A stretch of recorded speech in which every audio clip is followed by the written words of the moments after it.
Fentanyl turned them into zombies, and now Pennsylvania looks worse than Philly. Don't come out here. It's not the place to be. This place is dangerous, and a lot of people don't, realize that. People come out here from all types of different areas, and they get stuck down here. They say, once you go to Kensington, you're not coming back. And it's true. Heat. Heat. The camera rolls. But this isn't fiction. What you're about to witness is heartbreak in real time. This is Pennsylvania, once steel and spirit, now scarred and sinking. Fentanyl has hollowed out entire blocks. Tents stretch like grave markers under bridges. And the American dream? It's vanished into the haze. From Philly to Pittsburgh, this isn't just a drug crisis. It's a collapse. But before we dive in, help us shed light where others look away. Like, subscribe, and share this video. Because if we don't talk about what's happening on our streets, who will? They said it was a matter of choice. They pointed fingers, shook their heads, and moved on. They told us these people chose the streets. Choose the drugs, choose the pain, but the truth, buried beneath layers of shame and stereotype, is far more devastating. Walk through any town in Pennsylvania and look closely, not just at the tents under bridges, but at the people inside them. That man warming his hands over a trash fire, he once wore a uniform. That young woman sleeping on the bus bench, she aged out of foster care with no family, no safety net, and no place to turn. That mother wrapping her child in blankets in the back seat of a parked car, she had a job until she got sick, and the bills swallowed her whole. And being homeless is hard. It's not easy. This isn't a fringe problem, it's everywhere. By early 2025, more than 14,000 Pennsylvanians had no place to call home. 14,000. That's not a number. It's a city without a map. And on any night, over 12,000 are sleeping rough. We're doing this here because we know if we take this parkway, the city has no choice but to pay attention to us. This crisis is no longer confined to the shadows of Philadelphia, Scranton, Erie, and Allentown, once proud towns, now echo with the silence of people slipping through the cracks. Even the quiet corners of Pennsylvania, the woods, the rail yards, and the roadside pull-offs have become makeshift shelters for those left behind. And it's getting worse. Jobs disappear, rents rise, wages don't budge. One missed paycheck becomes a missed rent. One illness turns into an eviction, and once you're out, getting back in feels like climbing a mountain barefoot in winter. This isn't about laziness or bad choices. It's about a system so worn out, so unprepared, that it lets people fall and then forgets they ever stood. We scroll past their faces every day, but behind every tent flap, every cardboard sign, every weary pair of eyes, there's a story. Not of failure, but of abandonment. And if we keep pretending they don't exist, it won't be long before the tents line our streets. Because this isn't just their story. It's ours. And it's far from over. You've seen the videos. Shaky hands, glassy eyes, bodies slumped on sidewalks. The news calls it a drug crisis. They flash images of needles in alleyways, play the same horror music under scenes of collapsed tents and twitching arms. But they never show you the part before. North Philadelphia, to be exact, somewhat, is known for a lot of drug use, crime, drug use, prostitution. What are the most popular drugs here right now? The trank, the dope, and the fentanyl. The part where someone's mother dies and the rent goes unpaid. The part where a layoff ends the paycheck, and the landlord doesn't wait. The part where someone flees domestic violence with their child and has nowhere safe to sleep. Those moments don't make headlines, but they're where the spiral begins.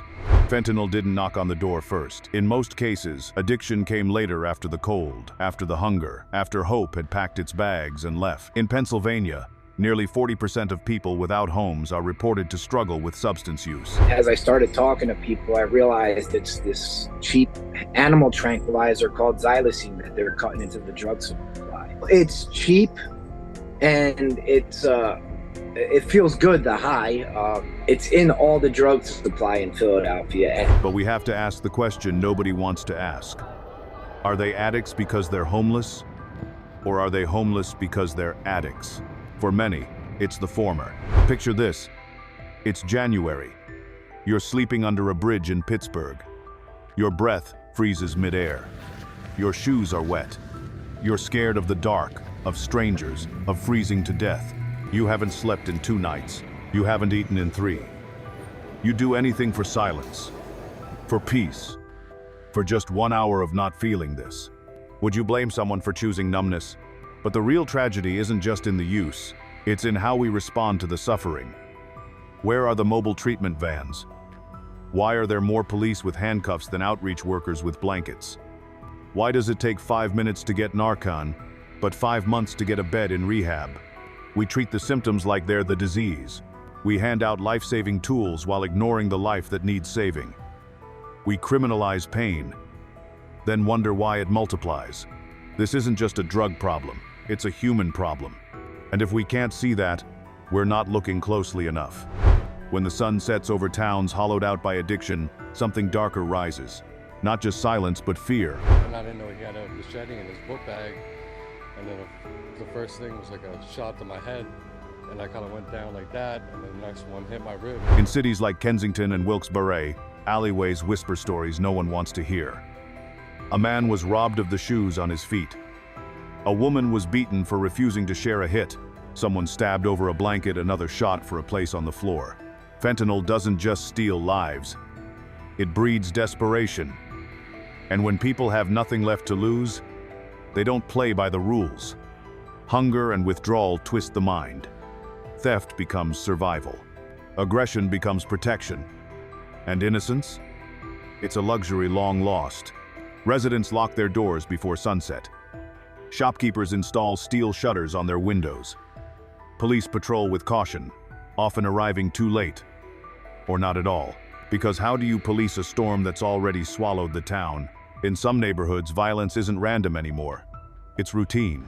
In the disturbing scene near Philadelphia's Convention Center, a man is seen roaming the sidewalk late at night, targeting homeless individuals asleep on the ground. With cold precision, he picks up glass bottles, backpacks, and random debris, then hurls them at unsuspecting people who are defenseless and vulnerable. Some flinch in pain.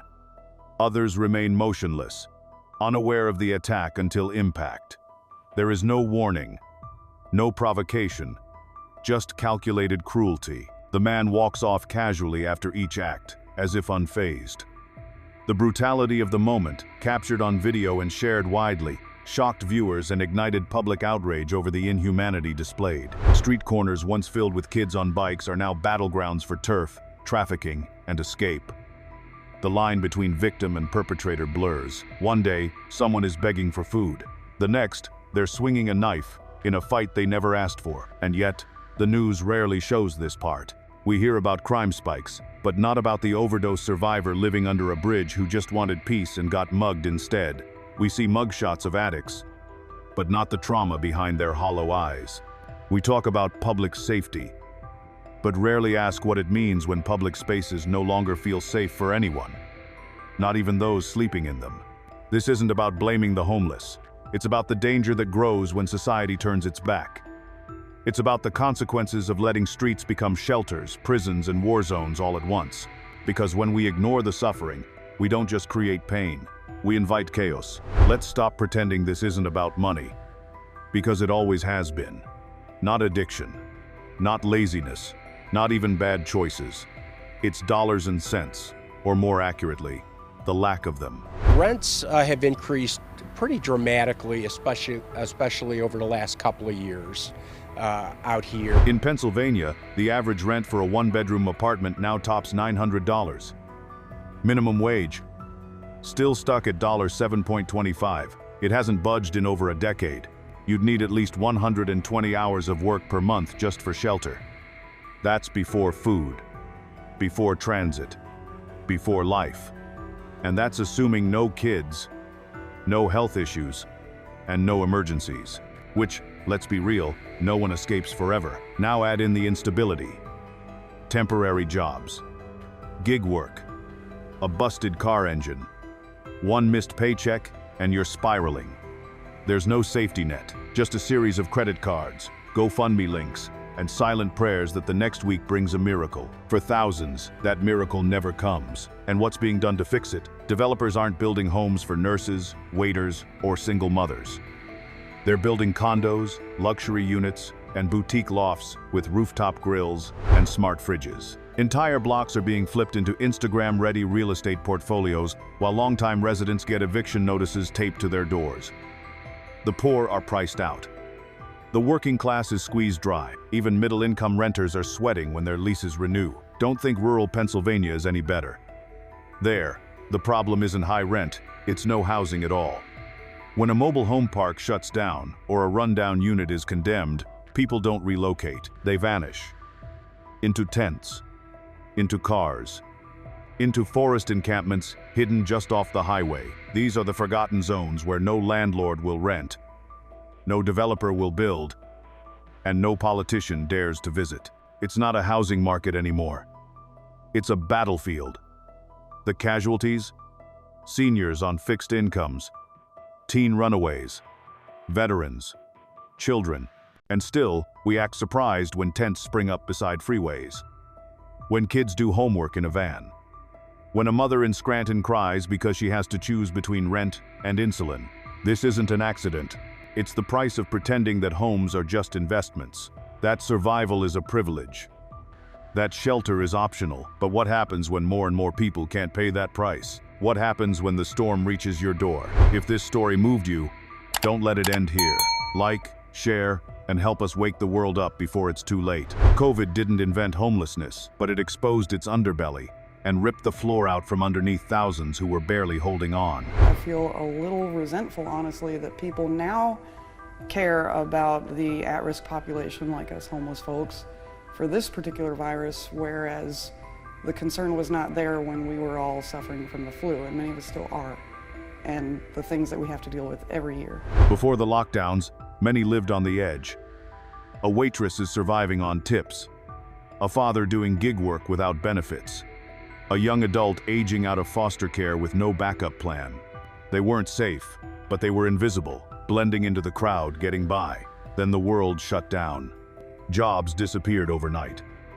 Eviction moratoriums bought time, but not hope. Rent still stacked up, waiting like a bomb. When those protections lifted, the detonation was swift. Pennsylvania, already battered by economic decay and housing shortages, buckled under the weight. Suddenly, working-class neighborhoods saw an exodus not of choice, but of necessity. People with nowhere to go ended up on sidewalks, in cars, in tents pitched in woods once meant for weekend hikes. And the shelters? Overwhelmed, underfunded. COVID protocols slashed their capacity, forcing them to choose, protect the few or abandon the many. Some shelters closed entirely, unable to survive the storm. Others turned people away not out of cruelty, but from simple arithmetic. Too many bodies, not enough beds. Moreover, many people living in shelters feel a constant sense of fear, unsure if the next night will bring safety or violence, theft or trauma all over again. It just seems a little dangerous.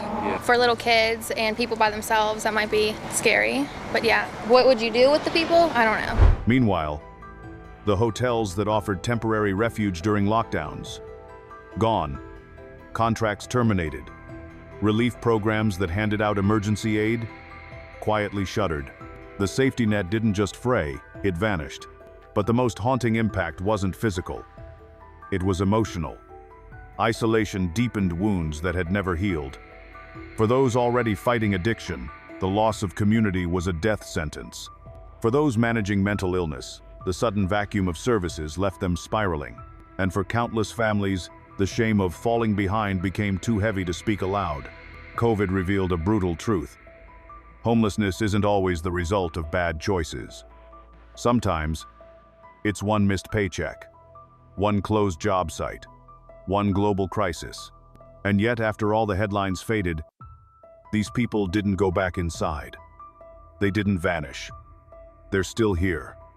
Only now, there are more of them. More tents, more desperation, more invisible families broken by a pandemic that didn't just take lives, it took futures. How fragile is the line between survival and collapse? In 2020, we found out, and in Pennsylvania, they're still living the answer. You can't always see it, but it's there. One of the biggest things we see is that mental health issues, more and more major mental health issues. So beyond depression or situational depression because of what they're experiencing right now, but things like bipolar, schizophrenia. Behind every man pacing the sidewalk, behind every woman curled up on a bench, talking to someone who isn't there, behind the blank stares, the sudden outbursts, the long silences that feel heavier than screams, something deeper is unraveling. Something no shelter can fix. Mental illness doesn't start with madness. It starts with loneliness. One missed paycheck, one abusive home, one traumatic event that never healed. Then comes the spiral panic attacks in the dark. Voices whispering things no one else can hear. Paranoia turning every stranger into a threat. Without help, without someone to say, "You're not broken," the mind begins to fracture. And out here, on the streets, there's no place to fall but further. Hospitals turn them away. Clinics have waiting lists. Medications run out, are stolen, lost, or traded just to survive another night. And once they're off the radar, once they stop showing up for appointments or answering calls, they vanish into the shadows. Not just physically, but emotionally, spiritually. Entire identities dissolve. Ask anyone working on the front lines, and they'll tell you, homelessness is a mental health crisis disguised as a housing issue. These aren't just lost souls. They're veterans haunted by war, survivors of childhood abuse, mothers who ran from violence, people who once smiled, laughed, worked jobs, and had families. Now they count time and sleepless nights and try to remember who they were before everything went numb. But the worst part, no one looks them in the eye anymore. We see the erratic behavior, not the hurt. We hear the shouting, not the pain behind it. We step over them and call them unstable, when what they needed was someone to stop, just once, and listen. Because here's the truth. The mind can only take so much silence before it breaks. And when the world refuses to care, the brain starts making its reality one where monsters live under bridges, and trust is a foreign language. Mental illness on the streets isn't just untreated, it's abandoned. And abandonment doesn't just ruin lives, it erases them. They try. God knows they try. In the heart of Philadelphia, groups like Project Home serve with quiet persistence. A warm meal, a medical check, a moment of dignity. Down the street, Broad Street Ministry opens its doors to the forgotten, giving haircuts, mailboxes, and second chances. In Pittsburgh, Light of Life Rescue Mission shelters the broken and weary, one bunk at a time. Churches open basements. Volunteers stay past midnight. Caseworkers stretch themselves thin, working overtime without extra pay. It's a blessing, we've been getting donations and people coming out just wanting to help, and it means a lot. It's really about how we say in Buffalo, helping hands, helping neighbors. So it really feels good for everybody to come together and just support the cause. But they're losing ground. Beds fill faster than they're freed. Clinics shrink while need grows. Shelters lock doors not from cruelty, but capacity. The mentally ill, the addicted, the abandoned, they wait in lines that stretch weeks, sometimes years. How long have you been waiting? 4:30, and it's now 10 to 7. And for those most lost, most afraid, the cruelest reality is this. They don't even know where to start. There's no map for rock bottom, no GPS for the abyss. Yes, the state is trying. Home for Good gave hope to over 9,000 last year. The Emergency Solutions Grant throws temporary lifelines, funding shelter beds, emergency housing, maybe just enough to survive the winter. But these aren't tides, they're waves. They crash in, then pull back. The budget shrinks, politics pivot, promises unravel. And what worked yesterday barely scratches the surface today. Every win feels temporary. Every shelter risks closure. Programs rise and fall like beautiful, necessary, but fleeting. And underneath it all, the question no one wants to answer echoes louder with each passing day. What happens when the helpers break? Because you can only give so much, only carry so many. And when the system that holds the lifeline begins to fray, The fall becomes inevitable, and yet they keep showing up. Not because it's easy, but because they know what's waiting on the other side of silence.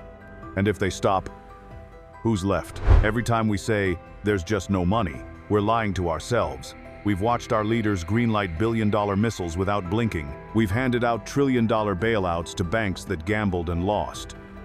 When the stakes are high enough for the powerful, money appears overnight. So why is it always missing when the stakes are life and death for the vulnerable? The truth is brutal. It's not that we can't solve homelessness, it's that we haven't chosen to. We tell ourselves stories to soften the edges. Homelessness is the result of poor choices. That some people just can't be helped. That it's sad, yes, but inevitable. These aren't truths. They're coping mechanisms. We say them to sleep at night while someone tries to sleep on concrete. We whisper them to our children so they won't ask why the man outside the store has no shoes. But deep down, we know. This isn't fate, it's neglect. Our systems weren't designed to catch everyone. They were built to protect property, not people. And over time, we've carved deeper cracks into the pavement until entire families can fall through them. Veterans, teens aging out of foster care, working moms who miss one rent payment, addicts in need of treatment but given jail instead. These are not anomalies. These are warning signs. We have the answers.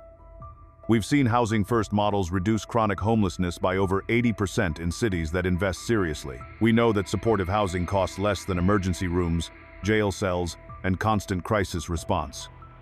We know what works. And still, we choose not to act. Why? Because the victims are easy to ignore. Because they don't vote in large numbers. Because they don't have lobbyists. And because acknowledging them means confronting our comfort. It means admitting that what protects some of us is hurting others. But this is no longer about charity. This is about justice. About whether we are the kind of society that lets human beings rot in public view, or the kind that stands up and says, "Not on my watch." Homelessness isn't random. It's not destiny. It's the result of decisions made, and ones still waiting to be made. The question is, what will we choose next? What if the real emergency isn't what we see, but what we've stopped seeing? What if the real crisis is not the tents, the needles, the shattered faces, but the way we've come to accept it all? This story doesn't end in tragedy. It ends in a decision. Yours, mine, ours. The dream is still alive, but it's drowning in silence. So speak, share, fight. Because the moment we believe change is impossible is the moment we've already lost. Like, subscribe. This isn't just a documentary. It's a warning, and maybe a last chance.